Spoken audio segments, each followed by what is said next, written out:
Alors ce soir, tu es venu avec un poireau ? En effet, Arnaud, je vous ai prévu un bon petit potage bio, vous m'en direz des nouvelles. En tout cas, bonsoir à tous. Bonsoir. Ah, c'est vrai que vous êtes blanc, Eric Blanc. Mais c'est parce que vous souriez tout le temps aussi. Vous savez que c'est complètement dépassé de sourire. Souriez devant un branchouille parisien et il vous prend direct pour un pecno de province. Oula, je vais y arriver. Un santon de Provence, c'est ça. Je sais de quoi je parle. Pendant longtemps, j'étais la meuf qui vient de Brenouille, en Picardie. Et quand j'ai débarqué dans ma nouvelle vie dans l'Est parisien, accessoirement épicentre de la hype, j'ai pris cher. J'étais la bouseuse de service. Faut dire qu'avec mes pompes carrées et mon pull mou, je tranchais avec la population locale. Des clones à l'infini, portant barbe foisonnante, chemise à carreaux et Ray-Ban Wayfarer. On les appelle les hipsters. J'ai appris qu'ils ont en commun, outre l'uniforme réglementaire, de mépriser la culture de masse qu'ils appellent mainstream. Leur mot d'ordre, se distinguer du normcore. Leur langue, le franglais. Singuliers individus que j'ai côtoyés de près, puisque mon coloc en est un. Au début, entre nous, ça l'a pas vraiment fait. Direct, il m'a taillé sur mon PC, Windows, comme il dit, alors que lui ne jure que par Mac. Côté look, mon coloc, c'est le parfait hipster.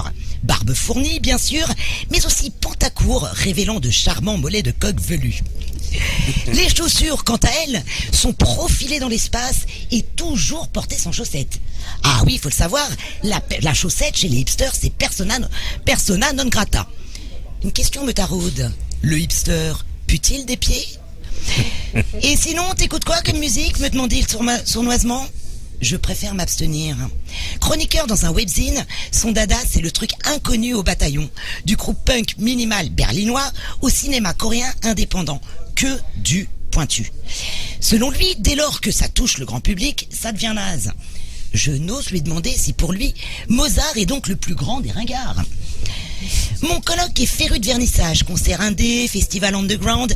Il est anti-système, mange bio et roule en vélo. En même temps, il adore les fringues couples. Je comprends rapidement que le hipster aime à jouer de la contradiction.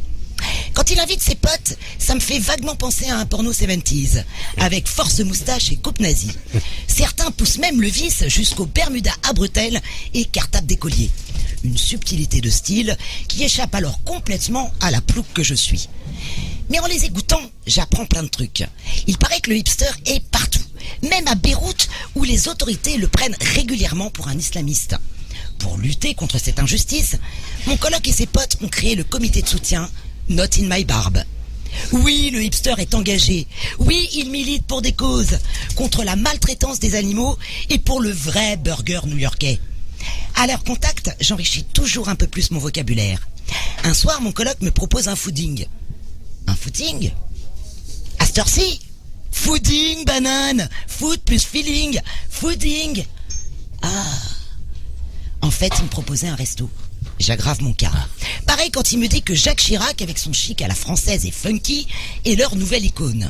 Je suis médusé et passe encore pour une novice. Heureusement, les choses finissent par s'arranger. Un jour, il rentre le cheveu hirsute et la barbe prise dans un piège à lapin. Il venait de se prendre comme un couillon un piège à hipster, une sorte de trappe contenant tous ses objets favoris. Il faut savoir qu'à force de mépris, le hipster est devenu lui aussi un sujet de moquerie. Des collectifs s'organisent pour littéralement lui pourrir la vie. En le voyant si penaud, lui d'ordinaire si arrogant, j'ai eu pitié. J'ai découvert que derrière la barbe broussailleuse se cache en fait un cœur qui bat. C'est là qu'il m'a avoué que lui aussi venait de Picardie, de Point plus exactement. Mais il m'a fait jurer de ne jamais le répéter. Depuis, je suis moi aussi devenu une hipster. Alors, un petit instant, hein, je m'équipe. Alors, je porte la barbe. Hein, alors, c'est pas très radiophonique, mais je vous l'explique. En radio, non, mais c'est bien. On se régale, voilà. Non, on se régale. Voilà. Hop, on y est presque. Le Père Noël ça jeune. Oui. Alors, ça vous plaît? Magnifique. Pas mal. Alors, je suis non seulement devenu une hipster, mais sachez que j'attends un enfant. Voilà. Bah l'autre chose. Oui. Ben voyons. Et d'ailleurs, je ne résiste pas à l'envie de vous présenter, de vous le présenter. Voici, je suis venu équiper la photo de mon échographie. D'accord. Regardez, il a tout du hipster, non? Voyez donc cette barbe si fournie. Oh, mais c'est un nain de jardin. Donc nous avons un nain de jardin avec une coiffe de rasta. Voilà, avec un bob rasta. Eh ben, merci Séverine. Bravo. Bravo, c'est vrai.